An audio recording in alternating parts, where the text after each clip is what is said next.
Israeli Prime Minister Benjamin Netanyahu is defending his country's planned military takeover of Gaza City, even as that plan faces growing international condemnation. Netanyahu spoke by phone with Donald Trump about his intention to expand the war. And according to the Prime Minister's office, he thanked the U.S. president for his, quote, steadfast support of Israel. But the U.S. stands increasingly apart from allies, with more countries voicing their opposition to Israel's new war plan.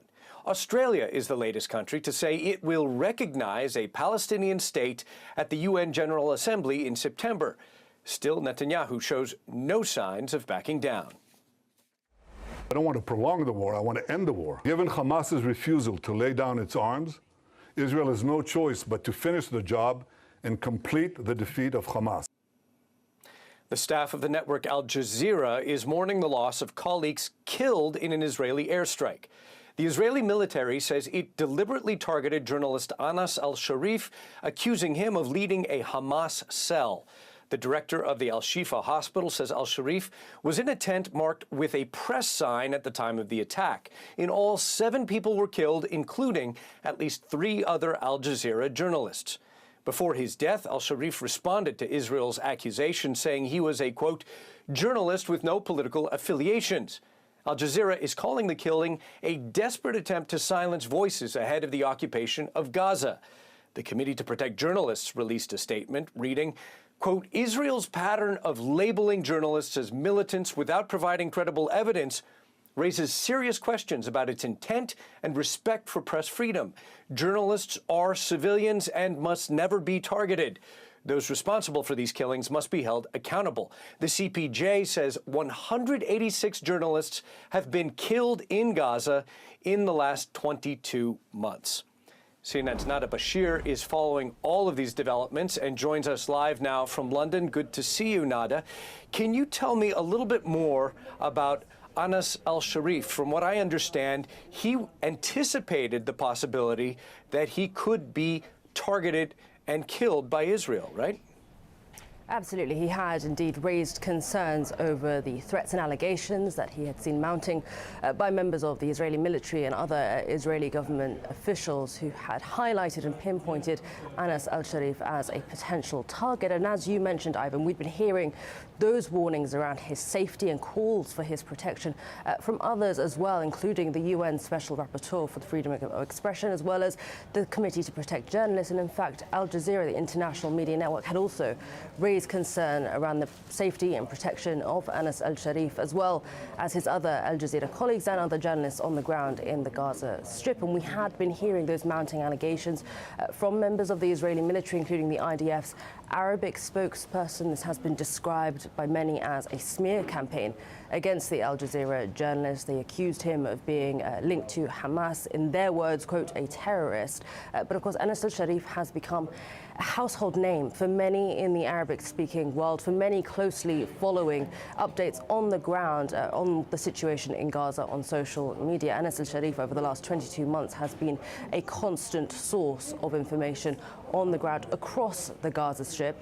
At the time of his death, he was, of course, in Gaza City. He was outside of the previously destroyed Al-Shifa hospital with other journalists, according to the hospital's director, Dr. Mohammed Abu Salmiya, in a tent clearly marked as a press tent. Now, this isn't the first time that we have seen these press tents in Gaza across the Strip being targeted in Israeli airstrikes. The Israeli military itself has indicated that this was a targeted strike against the Al Jazeera journalist as well as his colleagues. And we previously heard, as I mentioned, from the UN Special Rapporteur for freedom of expression, denouncing those allegations by the Israeli military as unfounded accusations. We've heard from the Committee to Protect Journalists, and we also heard from Anas Al-Sharif speaking to the Committee to Protect Journalists, saying, I live with the feeling that I could be bombed and martyred at any moment.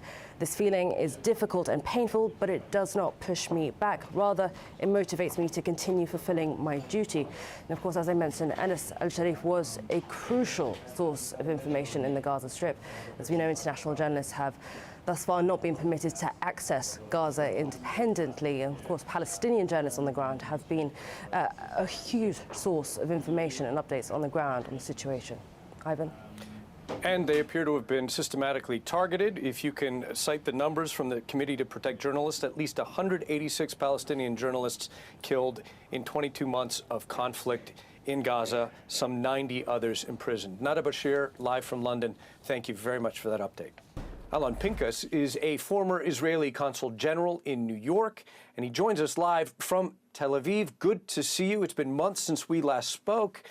I wanted to get your sense. We're hearing about families of Israeli hostages and the Israeli political opposition calling for a general strike this coming weekend over the Israeli government's expanded war plans in Gaza. Will that make any difference? Well, that depends on the size, the scale, and the sustainability of such an effort, Ivan. I mean, if it's a strike that's 1 day or 2 days, that's not going to have a big impact. If the strike is accompanied by demonstrations growing in size, you know, from 10,000 to 30,000 to 100,000 and even more, and we've seen those in the past, so it's doable. If we see that on an ongoing basis, then it could change. Now, on top of that, these protesters and this opposition is backed by or emboldened is a better word here by the military's opposition, resistance, and reservations about the plan. And if you noticed, or if our viewers have noticed, Mr. Netanyahu is trying to sell a non-existent plan by changing the terminology constantly in the last 48 hours. I mean, from occupation, it became a takeover. Takeover became a temporary military presence. Evacuation became partial evacuation. Occupation of Gaza became military control of central Gaza, et cetera, et cetera. So there's no real plan, yet the war is going to continue. That's a given. That's almost an inevitability. And against that background, that strike and those demonstrations are going to be held. You know, as Prime Minister Netanyahu was kind of defending his, as you've argued, evolving plan, I also heard that he was denying reports of starvation and malnutrition in Gaza. And I wanted to ask you, Mr. Pinkas, is that a widespread belief in Israel that these images and firsthand accounts and then the reports that have come from the health ministry in Gaza of at least 217 Palestinians, 100 of which are children, dying of malnutrition, do people in Israel believe that this is happening? Or, as Prime Minister Netanyahu has said, do they not think that this is actually taking place in Gaza? That's a good question, and it's going to take a trained social psychologist, which I am not, to figure out whether or not people actually believe that there's no starvation, no malnutrition, no humanitarian crisis or humanitarian catastrophe, or they're living in denial, meaning that they sort of know that it's happening, but they choose to look the other way, denying that that Israel can ever be a part of that. But I'm seeing rather a dramatic change in the last 2, 3, 4 weeks, from complete denial and you know, being indifferent, oblivious, and ignorant about what's going on in Gaza. There's much more reporting on what is going on in Gaza. Now the question is this a policy, a deliberate policy? Is this done with an intention to starve? Or is this just incompetence, ineptitude, and a bad prosecution of the war? And of course, that depends on how you analyze this. But the public understands now what it chose to ignore for the better part of the last 6 months, that there is a humanitarian crisis, there is starvation, and that the prime minister is denying it. You know, that's what he does. He usually tells you, believe me, not what your eyes are seeing. So what can I say? I cannot, even if I really try, defend what he's saying here.